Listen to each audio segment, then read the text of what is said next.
البدع والأهواء، أهل البدع العقائدية وأهل البدع السياسية. نقول بيننا وبينكم السلف، بيننا وبينكم الكتب، كان فيقول البدع بيننا وبينكم. Rohim.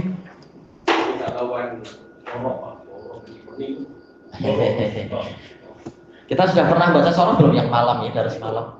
Kalau pagi sih sudah dulu ya. Malam belum. Pagi sudah belum malam. Malam belum ya. Ya apa kita lihat, kita jalan dulu lihat bila surah. Kita baca ini dulu insya Allah. Baik. Kalau kita sayang pada sesuatu, insya Allah akan dimudahkan. Baik. Qala al-Imam al-Bukhari rahimahullahu taala, al-babu sabi' wa sittun, bab yang ke-67, babul mururi fil masjid, lewat di masjid. Hadisnya hampir sama dengan pembahasan sebelumnya, walaupun sahabatnya lain, tapi intinya sama. Masalah apa?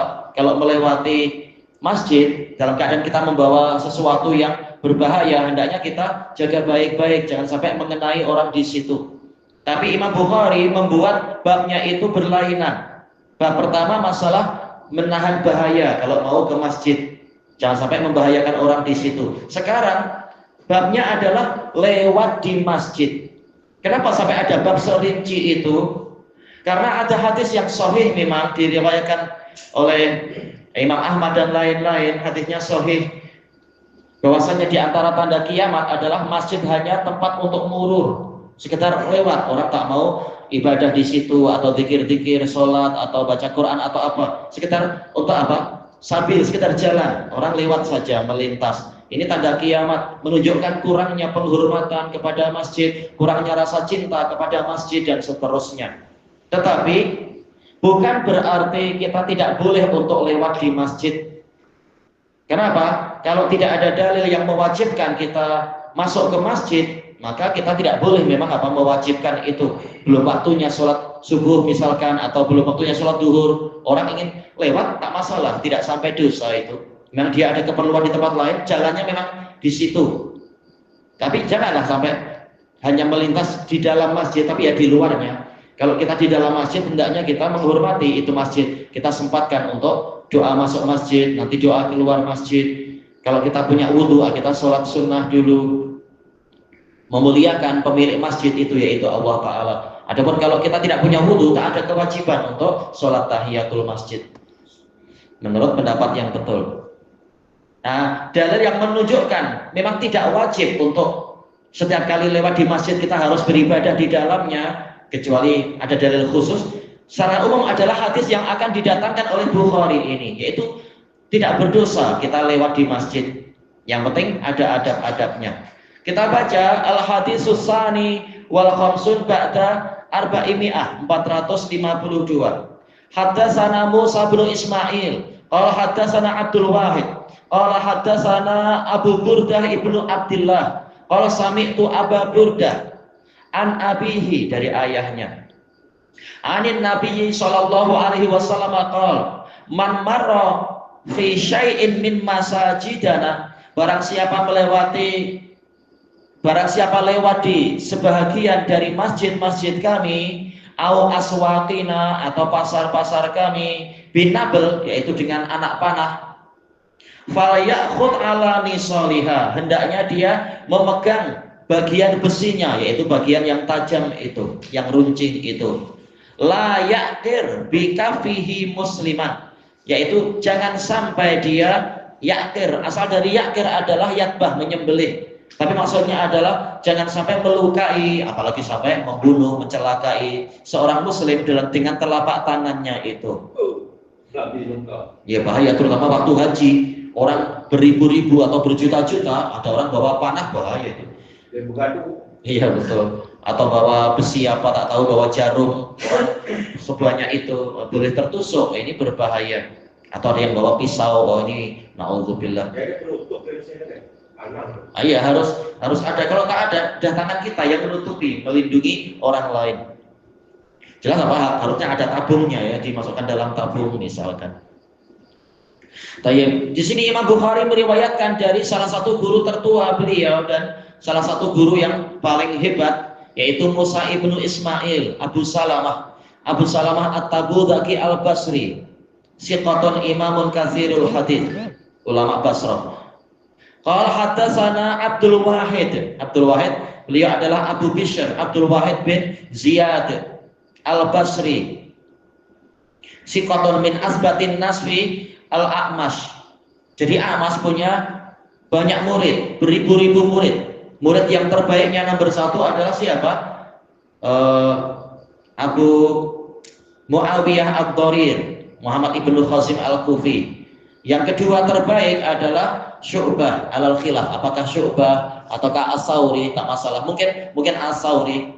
Kemudian Syu'bah. Kemudian adalah ini, yaitu Abdul Wahid bin Ziyad. Kemudian siapa lagi? Yaitu Hafiz bin Ghiyas Al-Qadhi. Mereka adalah murid-murid terbaiknya A'mash. Ya, jadi ini termasuk yang nomor 1, jajaran nomor 1, Abdul Wahid bin Ziyad, Abu Bishr. Kemudian qala haddatsana Abu Burdah bin Abdillah. Abu Burdah ini namanya adalah siapa namanya? Namanya Buraid kalau tidak salah ya.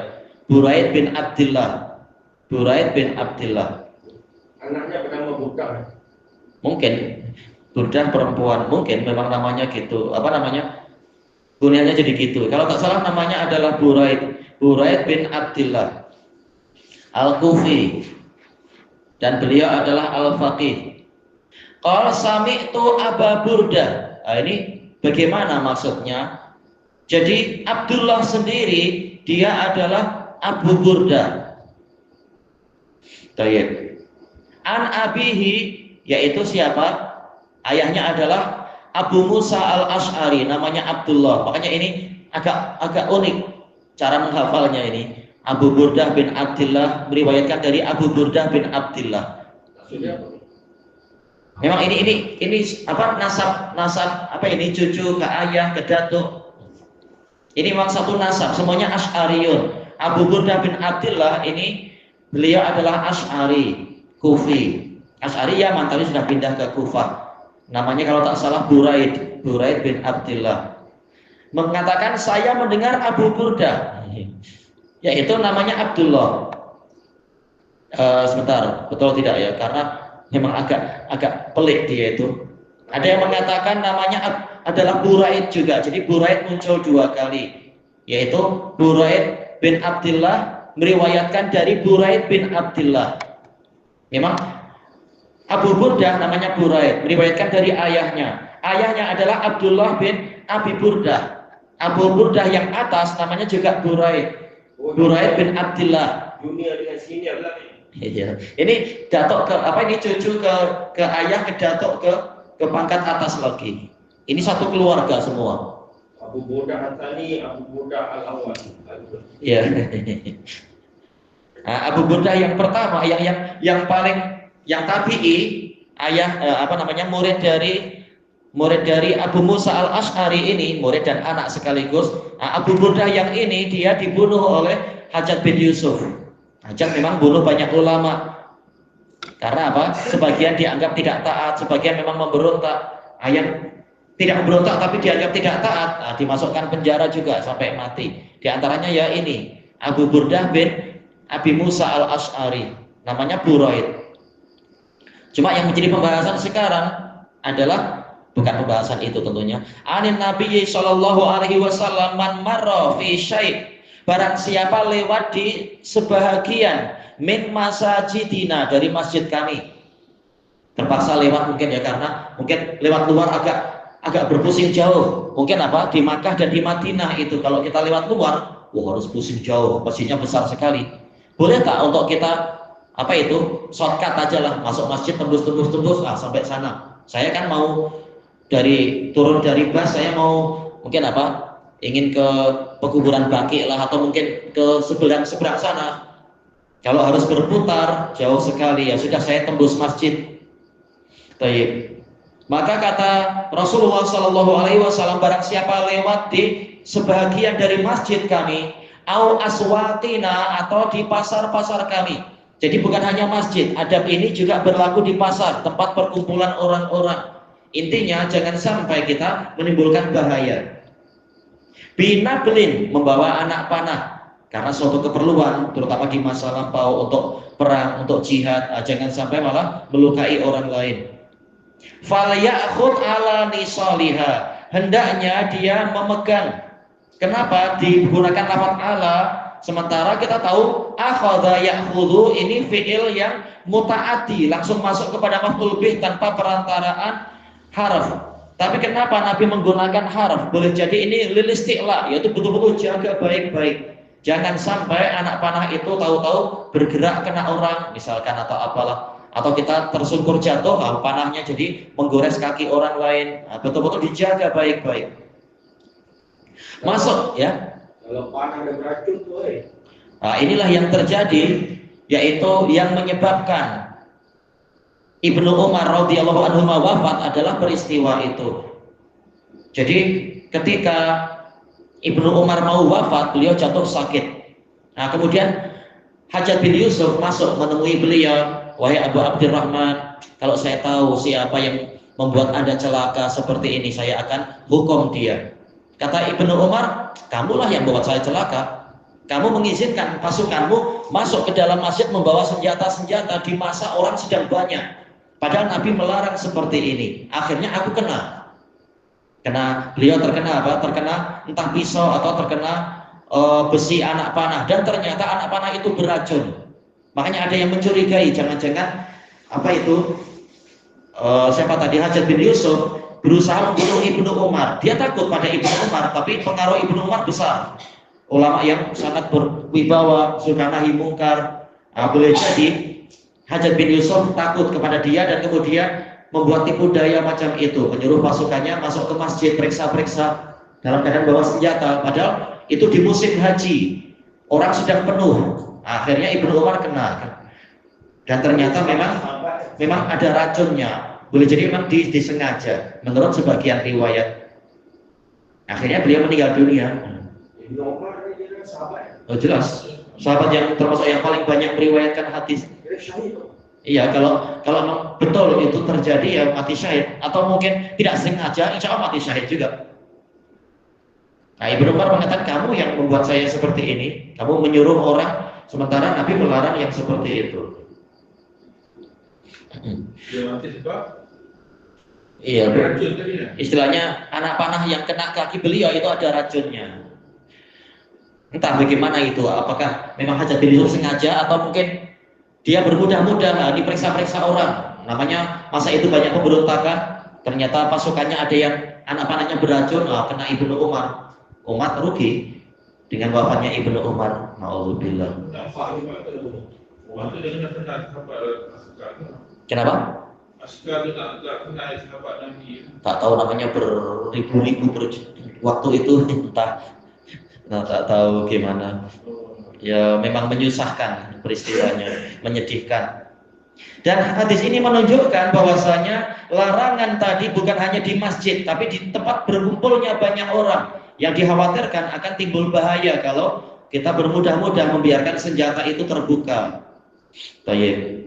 Dan hadis ini menunjukkan kita wajib menjaga kehormatan kaum muslimin, menjaga darah mereka dan seterusnya. Makanya Nabi mengatakan la ya'kir bikafihi musliman. Jangan sampai dia membunuh seorang muslim dengan sebab telapak tangannya itu, tidak menjaga telapak tangannya, tidak menjaga benda yang tajam tadi dengan telapak tangannya.